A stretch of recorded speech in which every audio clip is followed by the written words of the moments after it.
a circunstância não tinha condições de oferecer resistência, porque o acusado deu para ela um boa noite Cinderela, por que eu vou colocar lá crime contra a criança ou crime praticado contra a pessoa deficiente mental? Eu tenho duas situações, são as mesmas situações, usadas para agravar a pena. Então isso é o ne bis in idem, ninguém pode ser punido duas vezes pelo mesmo fato. O sujeito não pode ser responsável penalmente por dois delitos, por ter, por exemplo, subtraído uma única coisa. Também não pode ser punido duas vezes por homicídio, por ter matado uma única pessoa.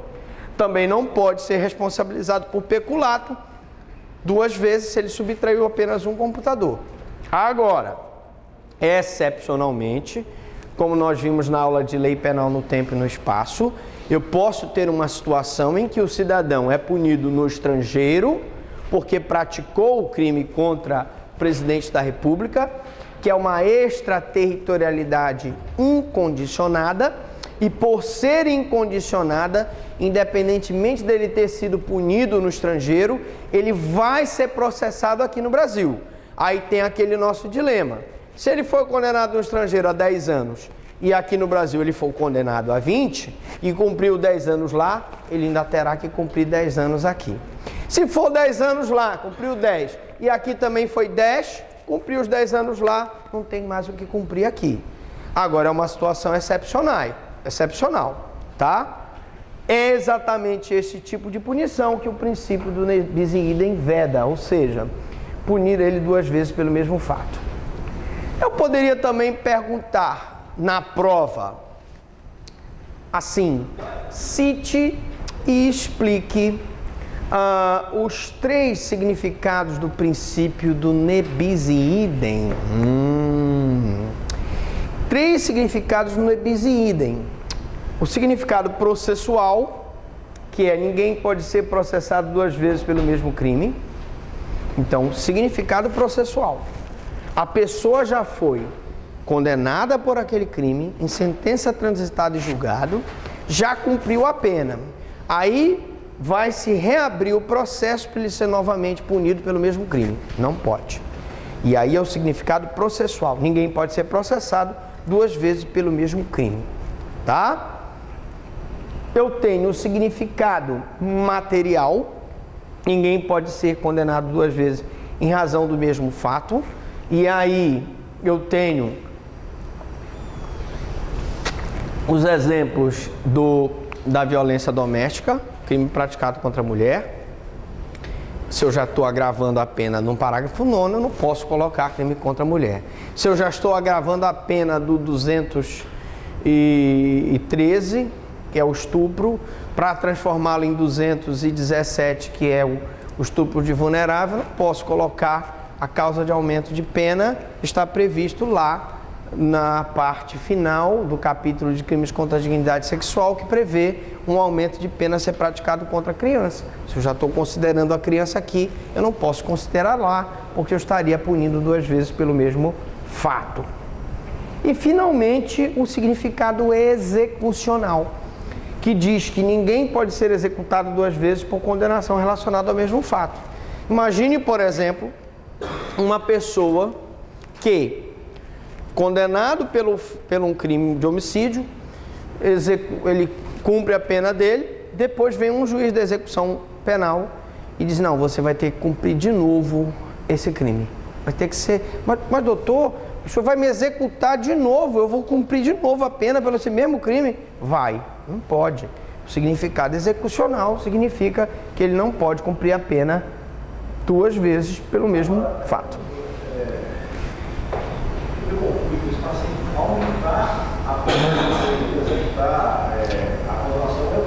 Eu estou te mostrando todos os aspectos do ne bis in idem, que começa desde você não poder condenar, aplicar uma pena que tenha agravante contra a mulher aqui e agravante contra a mulher aqui, como você não poder condenar uma pessoa que já foi condenada por aquele crime, como você não poder executar uma pessoa que já cumpriu a execução por aquele crime. Então existem vários aspectos no ne bis in idem. Sim, continua. A pena, a pena, pode-se aumentar a quantidade de tempo, né? Você vai pegar tantos anos públicos, mas tantos anos por aqui, é diferente, né? Não, o que ele não pode, ele pode aumentar a pena, mas ele não pode, pelo ne bis in idem, pegar uma mesma circunstância para aumentar 2 vezes a pena por uma mesma circunstância. Então, só para esclarecer, nós adotamos aqui, gente, o critério trifásico, que foi um critério usado por Nelson Gria para a aplicação da pena. Primeiro, eu considero as circunstâncias, vou apagar aqui. Primeiro eu considero, então eu tenho 3 fases de aplicação da pena. 3 fases. Eu tenho a fase das circunstâncias judiciais, a fase das agravantes e atenuantes, e eu tenho a fase das causas de aumento ou diminuição, também chamadas majorantes e minorantes.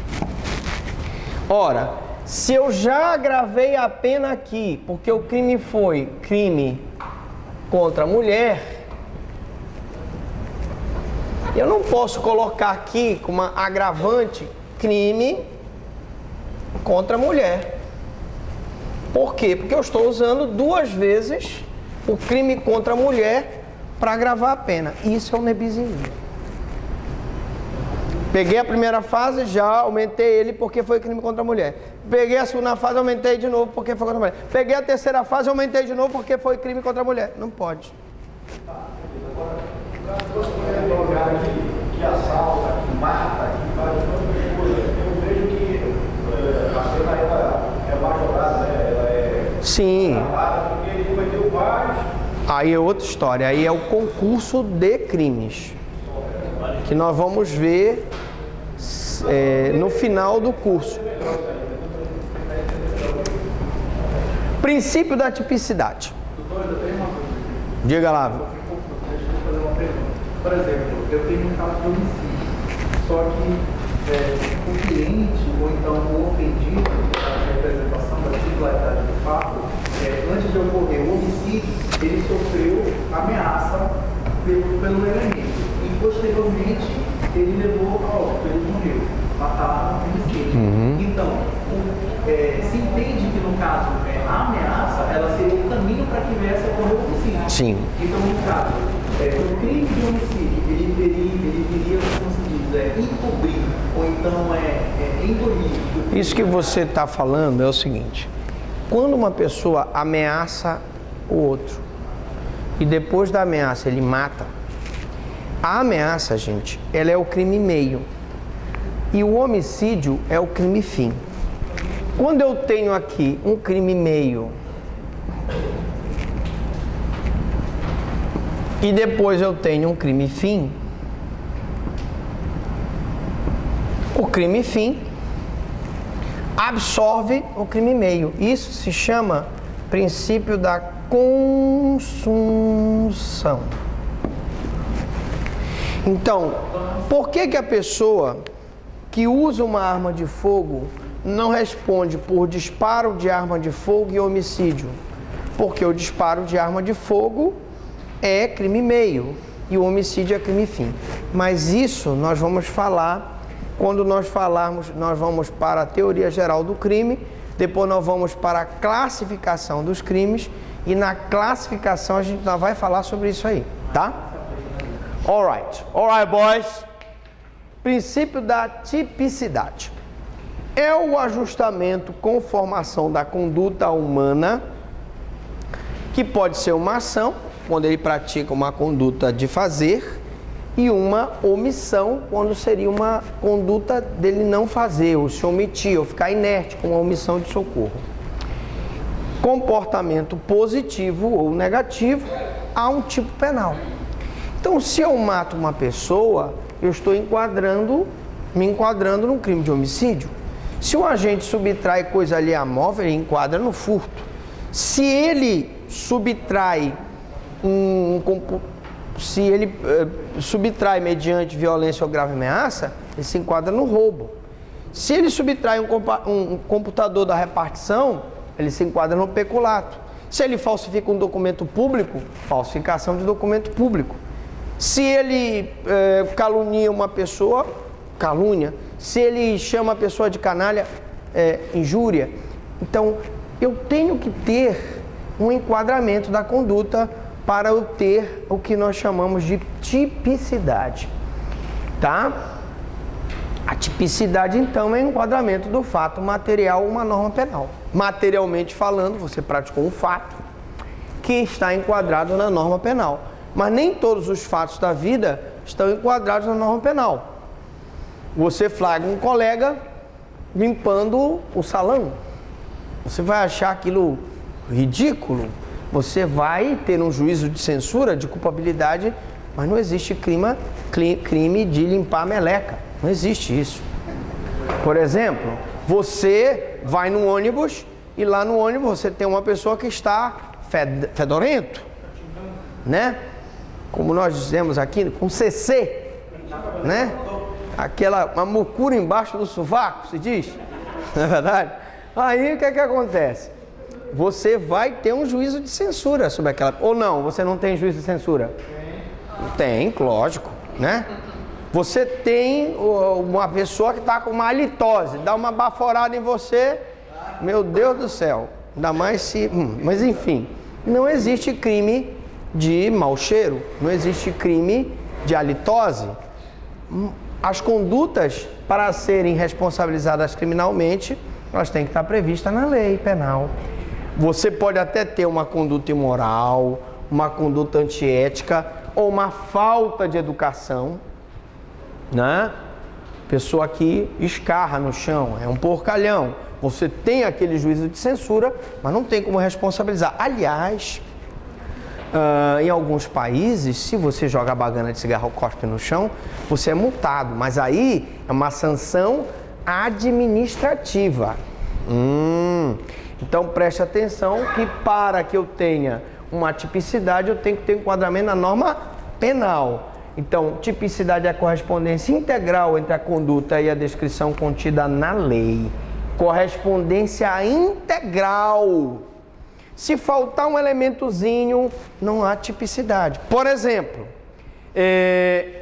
importar, exportar substância entorpecente fora, sem respeitar a autorização da autoridade estadual. Se você tiver aquela autorização, você não pratica tráfico de drogas. Então você tem que ter um enquadramento perfeito à conduta. Bom, princípio da proibição da pena indigna. Ninguém pode ser imposta pena ofensiva à dignidade da pessoa humana. Pena indigna, qualquer pena que viole a dignidade da pessoa humana. Então diz aí o artigo 5º da Convenção Internacional de Direitos Humanos, direito à integridade pessoal, nós já falamos em outras aulas, o preso tem direito à sua integridade pessoal, toda pessoa tem direito de que se respeite sua integridade física, psíquica e moral, né? Nós vimos agora uma decisão do Tribunal do Trabalho que indenizou um cidadão que foi obrigado pelo chefe a cortar o cabelo dele de forma militar. Ele tinha um cabelão, né? E resolveu cortar, o chefe mandou ele cortar o cabelo. Se eu, então, no cumprimento da pena, eu agrido aquela pessoa, se eu torturo ele psicologicamente ou submeto ele à degradação moral, eu estou violando uma norma de uma Convenção Interamericana de Direitos Humanos, né? Ninguém deve ser submetido a torturas nem apenas a tratamentos cruéis, desumanos ou degradantes. E por esse dispositivo, nós não admitimos a pena de morte salvo em caso de guerra, nós não admitimos as penas perpétuas, nós não admitimos as penas cruéis, nós não admitimos penas de trabalhos forçados. Por quê? Por conta desse dispositivo. Toda pessoa privada de sua liberdade deve ser tratada com respeito devido à dignidade inerente ao ser humano. Os processados devem ficar separados dos condenados, salvo em situações excepcionais. Então, se você encontra Uma pessoa que é preso provisório, porque está com uma preventiva decretada, ou porque está com uma temporária decretada, cumprindo pena junto com a pessoa que já foi condenada irrecorrivelmente, é um constrangimento ilegal. Nossa lei diz, salvo em situações excepcionais, plenamente justificáveis, a serem submetidas a tratamento adequado à sua condição de pessoa não condenada. A pessoa não condenada tem que ser submetida a um tratamento adequado, né? Você sabe do risco do preso provisório ser colocado junto com o condenado, de ser molestado, de ser lesionado, de ser humilhado, etc. Sob pena de constrangimento ilegal passível de ordem de habeas corpus. E aí eu chamo a atenção para vocês que qualquer pessoa, mesmo aqueles que não são advogados, podem usar uma ordem de habeas corpus para liberar essa pessoa que está sendo violada no seu direito à dignidade da pessoa humana, que está cumprindo uma pena indigna. Você, verificando no ambiente carcerário uma situação dessa, você pode peticionar o juiz para que sejam tomadas providências. Princípio da humanização das penas. São vedadas as penas cruéis, desumanas e degradantes. Penas cruéis, por exemplo, apedrejamento de uma mulher adúltera, né? Aquelas penas que em alguns países ainda existem, a pessoa corta, né? Pratica o furto, se corta a mão dele, né? Não é isso? Na China, né? O artigo 5º da Convenção Interamericana de Direitos Humanos prevê direito à integridade pessoal, já vimos, ninguém deve ser submetido à tortura, nem penas ou tratamentos cruéis, desumanos ou degradantes. Então, tudo isso engloba o que nós estamos vendo aqui, que o Brasil não admite esse tipo de penas, né? De morte, salvo em caso de guerra, penas cruéis, trabalhos forçados, penas de caráter perpétuo. Por conta do princípio da humanização das penas, existem condenados questionando a constitucionalidade do regime disciplinar diferenciado, que é o RDD, sob o argumento de que configuraria uma pena cruel. Vamos discutir isso aqui agora. O que é o RDD? Bom, vocês sabem que alguns presos de alta periculosidade, como o Fernandinho Beiramar e o Marcola, cumprem penas em regime disciplinar diferenciado. O regime disciplinar diferenciado, ele se resume numa restrição, numa forma mais rigorosa de cumprimento da pena. A pessoa pode cumprir pena numa cela individual, limitam-se as suas visitas íntimas, limitam-se as suas visitas de advogado, limitam-se os seus banhos de sol, tá? Mas, mesmo o regime disciplinar diferenciado, ele tem suas falhas.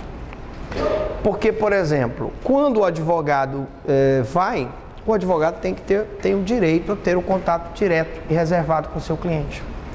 Nos Estados Unidos, por exemplo, vocês sabem que o advogado fica do lado de fora, tem aquela parede de vidro, a prova de bala, ele fala por um telefone com o advogado. E a escuta, é feita uma escuta para saber se ele não está dando instrução para o crime organizado. Nos Estados Unidos não há visita íntima para o preso que está em RDD, não há banho de sol, salvo em casos excepcionais. Então, é muito mais rigoroso. Mas, o que tem decidido o STJ? Ele já proferiu inúmeras decisões de que a favor do RDD. Sob que fundamento, professor Franklin? O fundamento é o seguinte, gente. Quando eu tenho um criminoso que está cumprindo pena, esse criminoso é de altíssima periculosidade e pode criar uma comoção pública, como foi o caso que nós vimos em São Paulo, aqueles atentados que foram praticados pelo PCC, eu tenho que dar um tratamento mais rigoroso para ele. É a mesma coisa da lei dos crimes hediondos, senão eu tenho um crime mais grave, de maior gravidade ofensiva, eu tenho que dar um tratamento mais rigoroso para esse crime. Então, também nós estamos falando aí de princípio da proporcionalidade. Então, o STJ já decidiu e o Supremo já decidiu que o regime disciplinar diferenciado é constitucional. Maiores detalhes sobre o regime disciplinar diferenciado, olhem a aula do professor Franklin de sanção penal. Lá na parte 2, nós falamos sobre regime disciplinar diferenciado. Princípio da proporcionalidade da pena.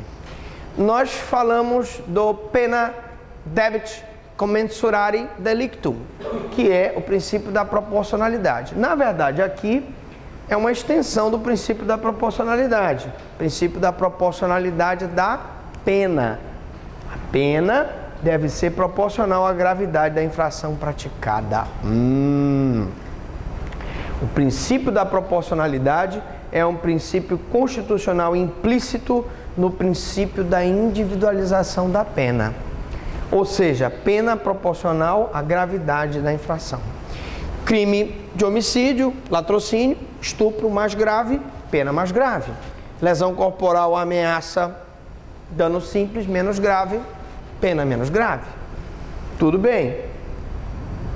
Então, esse princípio é um princípio constitucional. Ele também está relacionado com o princípio da individualização da pena. Ou seja, cada pessoa, mesmo que pratique o mesmo crime, não terá a mesma pena. Porque, como eu disse aqui, na hora em que o juiz, na primeira fase, considera as circunstâncias judiciais, ele considera a culpabilidade, os antecedentes, conduta social, personalidade do agente, e se as circunstâncias forem favoráveis, a pena será menor. Se as circunstâncias forem desfavoráveis, a pena será maior. Daí porque a pena não pode ser superior ao grau de responsabilidade do fato.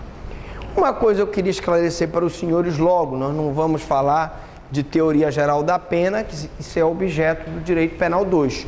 Mas como os alunos aqui são curiosos e gostam de saber, eu vou logo explicar aqui uma coisa interessante.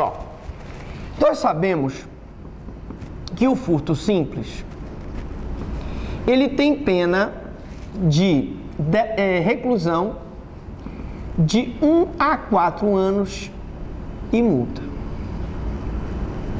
Aprendam logo que nessa primeira fase das circunstâncias judiciais e nessa segunda fase das agravantes e atenuantes, o juiz, ao fixar a pena, não poderá ultrapassar nem o limite de 4, nem o mínimo de 1. Professor Franklin, quando é que ele ultrapassa normalmente o limite máximo e o limite mínimo? Quando ele faz a aplicação das majorantes ou minorantes, ou chamadas causas de aumento ou diminuição da pena. Ah, professor, então quando ele chegar na terceira fase de aplicação da pena, pode ser que essa pena ultrapasse 4 anos. Você está interessado na questão da pena, então ela pode ultrapassar os 4 anos ou ficar abaixo de 1. Se ele tiver uma causa de diminuição de pena, como uma tentativa, por exemplo, uma tentativa de furto. Mas isso nós vamos ver com maiores detalhes na aula de aplicação da pena, parte 1, 2, 3. Bom, a noção de proporcionalidade vem a ser uma exigência de justiça e não somente de prevenção, né? A noção de proporcionalidade tem que ser uma noção de justiça. Eu não posso ter um crime de homicídio, né, em que o executor foi punido com 26 anos e o mandante, que foi quem mandou, foi quem pagou, foi quem deu a arma, foi quem hospedou o executor, trouxe ele de avião de um município para o outro, pega só 12 anos. Não pode. Não é justo. E aí viola o princípio da proporcionalidade da pena. Princípio da pessoalidade da pena. Muitos princípios. Aqui, essa aula se chama Tudo o que você queria saber sobre princípios do direito penal e nunca, mas nunca teve coragem de perguntar. Só o autor da infração pode ser apenado. Essa é a nossa regra. Outrora não era assim. Nós sabemos que quando o nosso querido Tiradentes foi apenado, ele sofreu a condenação da coroa portuguesa, até a terceira geração da família dele foi punida. Só que hoje não. Hoje, só o autor da infração pode ser apenado. Então, uma pessoa, por exemplo, que praticou o tráfico de drogas, ele não pode, a polícia não pode responsabilizar a mulher dele e o filho dele se não tiverem praticado nem ajudado de qualquer forma ele no tráfico das drogas. E uma pena passará da pessoa do condenado, podendo a obrigação de reparar o dano, atenção, e a decretação do perdimento de bens ser, nos termos da lei, estendidos aos sucessores e contra eles executados até o limite do valor do patrimônio transferido. Perigo. Perigo. Professor, então a condenação criminal não passa da pessoa do condenado, mas a obrigação de reparar o dano passa? Passa. E eu vou explicar então. Posso apagar aqui? Vamos lá. Gente, princípio da pessoalidade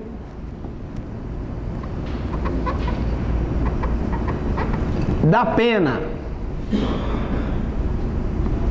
A pena não passará da pessoa do condenado, salvo no caso de obrigação de reparar o dano.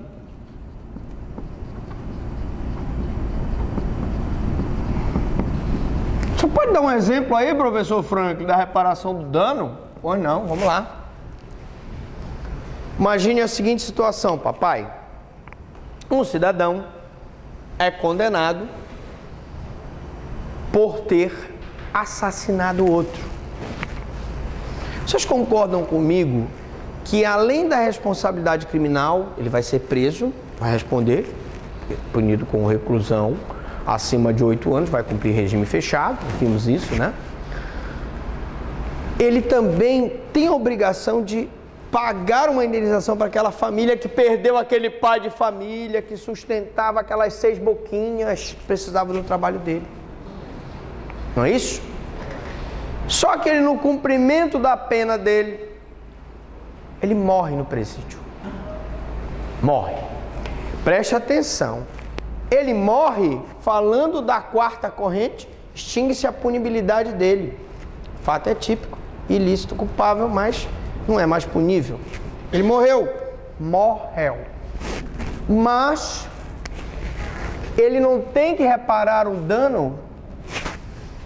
Imaginemos que ele tenha deixado 100 mil reais para os herdeiros.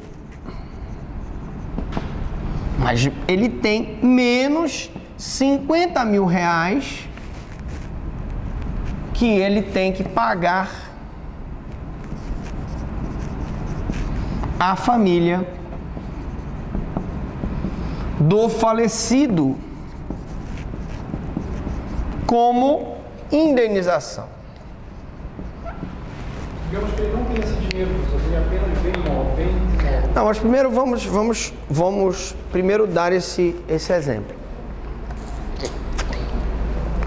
Quando eu digo que a reparação do dano pode ser estendida aos sucessores e contra eles executadas até o limite do valor do patrimônio transferido, eu quero dizer o seguinte: se ele deixou, gente, se ele deixou 100 mil para os herdeiros, tu tens que pegar os 100 mil, tirar os 50 mil, que é a reparação do dano, paga a família da vítima e vai ficar 50 mil para os herdeiros. Então eu fiz incidir a reparação do dano sobre o valor da herança. É lógico que se ele não deixar a herança, a família da vítima vai ficar sem receber nada. E os herdeiros dele vão ficar sem receber nada, como na maioria das vezes acontece. Mas se ele tem herança, essa herança, nós vamos tirar da herança os 50 mil que ele tem para pagar a vítima. Se for 100 mil, vai todos 100 mil da herança para o pagamento da indenização da família da vítima. Perfeito.